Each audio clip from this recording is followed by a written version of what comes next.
Grabe boss, na-estes kami dito. Kasi dito guys, sa laro na to, na-open yung estes.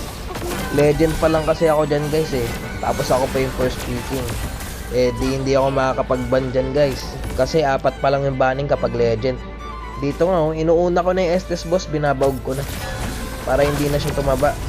Mahirap din kasi yan boss kapag tumaba pa. Ngayon, ang nangyari boss, sa una, hindi pa namin siya ramdam.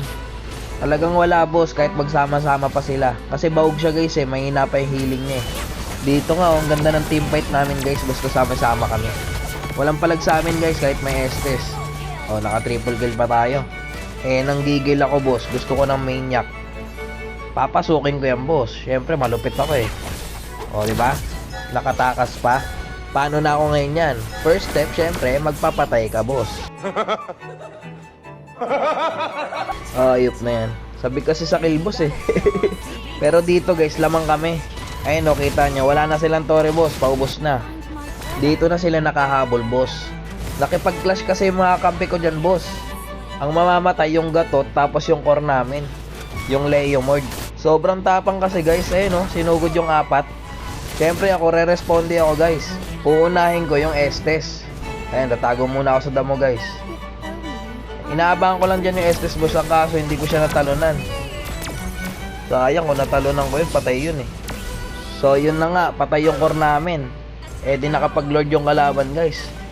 Dito nga, pipilitin pa namin kunin yung lord. Kaso nahirapan akong abutin yung core eh. Ang likot. Yan, mabibigyan pa tayo dyan guys. Dito na sila pa konti-konting nakakabawi. Napapansin ko dyan, hirap na kami kapag may Estes guys. Ayan, dito guys, makikipag-clash kami dito guys. Inaabangan ko lang dyan guys yung Estes. Ang kaso, yung Hilda mas naunang nagpakita. Kaya siya yung natalanan ko guys. Alam ko mapapatay ko pa ata to guys eh. Ayan, napatay ko pa siya.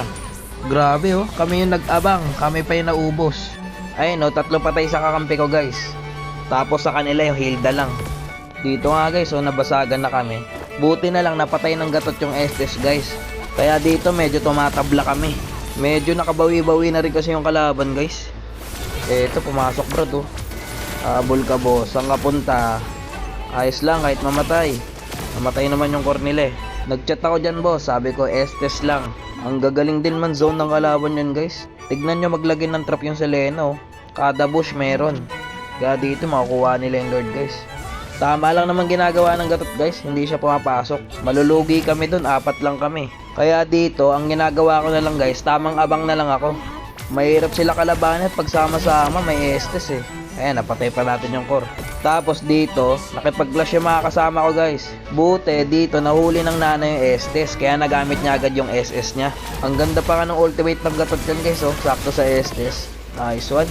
Basta pag wala silang Estes guys, lugi sila sa amin. Pag nauunahan namin sila. Ako, tamang abang na lang ako dyan guys. Nahihirapan ako pag sama-sama sila. Kahit mahuli ko yung isa sa kanila guys, basta kasama nila yung SS, wala. Parang hindi sila nababawasan. Eto sakto yung core nila. Okay, namatay yung core. Ayun lang guys, yun lang gawain ko dyan. Abang-abang. Tapos dito lumalim yung Hilda guys. Sakto naman yung SS ng gatot sa kanya. Hindi kami nagtitipid sa skill dyan guys. Basta pag may nakitang isa, buhos lahat ng skill. Dito mga boss, naglo-lord na kami. Kulang sila dyan ng isa boss, kaya medyo lamang kami dyan, alam ko. Papagamitin lang natin ng ultimate yung Estes. Okay, gumamit na. Tapos dito guys, makukuha ko pa yung Lord. Kala ko nga dyan, sa amin na yung panalo guys eh. Back muna pre, delikado tayo dyan. Lugi talaga kami sa clash dyan guys, kasi may Estes sila. Tapos dito guys, ang ganda ng huli natin sa Estes, tsaka sa core nila. Nakaabang tayo na maganda-ganda guys eh, no? Medyo na late nga yung mga kasama ko dyan. Pero ayos lang, 3 naman mapapatay sa kalaban guys. Nice one. No? Sa totoosin guys, kaya to tapusin eh. Tingnan nyo yung gagawin nila dito. Yung Estes dyan, 50 seconds pa bago mabuhay. 3 papatay sa kalaban guys. Tapos ang magdedep lang, Selena tsaka Hilda. Kayang-kaya yan boss eh, kung pinilit lang. No? Mapapatay pa nga dyan yung Hilda boss eh. Tapos yung mga creeps namin boss, ang lalaki tsaka puno pa yung buhay. Kung sinagad niya na yan boss, tapos niya yun eh. Sa totoo lang guys, nakapush pa nga siya ng isa. Ayan guys, kung makikita nyo, ang lapit na ng Leomord dyan guys. Pwede na nilang sagarin yan, no? Yung sa top lane. Aso ayaw. Walang iya yan. Ayaw manalo. Tapos pag natalo, magsisisihan. Napachat na lang ako dyan eh. Tapos na sana, ayaw pa i-clear. Kahit kayo guys, tatapusin nyo na yun. Ang hirap kaya manalo. Ayop, di pa inabot. Ang hirap guys, lalo na pag ikaw yung inaasahan. Hirap din kasi, may estes yung kalaban. Nako po, tinamahan pa. Kuhanin nyo ni Lord, kala ko makukuha pa ng kalaban eh. Back na muna, back na. Tangin na, maubos kayo dyan, tapos tayo dyan kahit may Lord tayo. Ang hirap makipagsabayan sa Clash, may estes kasi.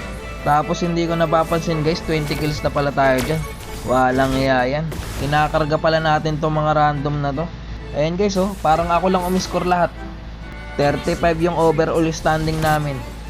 Buti nga dito guys, napatay ko pa yung Estes eh. Ayun oh, natalunan natin siya. Lahat yan guys, ginagawa ko para manalo. Nahirapan na rin gawin dyan guys. Tumaba na rin yung mga kalaban eh. Kanina kasi pwede nang i-end, ayaw nila i-end. Ayun, nahihirapan na kami dyan oh. Madali na lang sa pag-clear ng minions eh. Dito na ata kami mababaligtad guys. Yung Nana kasi dyan guys, nakaapak ng trap ng Selena. Nung magbabak na kami, naiwan yung Nana guys. So magsi-second skill ako dyan guys para maligtas. Ang kaso nangyari, naging clash boss. Ayun, mamamatay kami dyan boss oh. Walang iya yan. Sumakit na rin kasi yung kalaban talaga guys. Partida na yun, wala pa yung Estes boss ha. Kung may Estes yung, kawawa kami. Tapos dito boss, nakuha na ng kalaban yung Lord. Naku po, tayo pa yung nahirapan. Tapos dito na ako nagkamali guys. Inabangan ko kasi yung Estes dyan. Ayun oh, nahuli ko. Kala ko mapapatay ko guys. Ako pala yung mamamatay. Ayun lang, talo na. Gatot na lang guys eh. Wala nang gagawin yan oh. Mahirap din talaga guys, lalo na pag may Estes yung kalaban. Kaya kung hindi nyo ipipick yung Estes guys, iban nyo na lang. Pag may Estes, parang dala nila yung base nila eh. Walang iyayan, talo na naman. Hindi na ako makaangat sa Legend 5 guys ah. Hayop na Legend to, sumpa.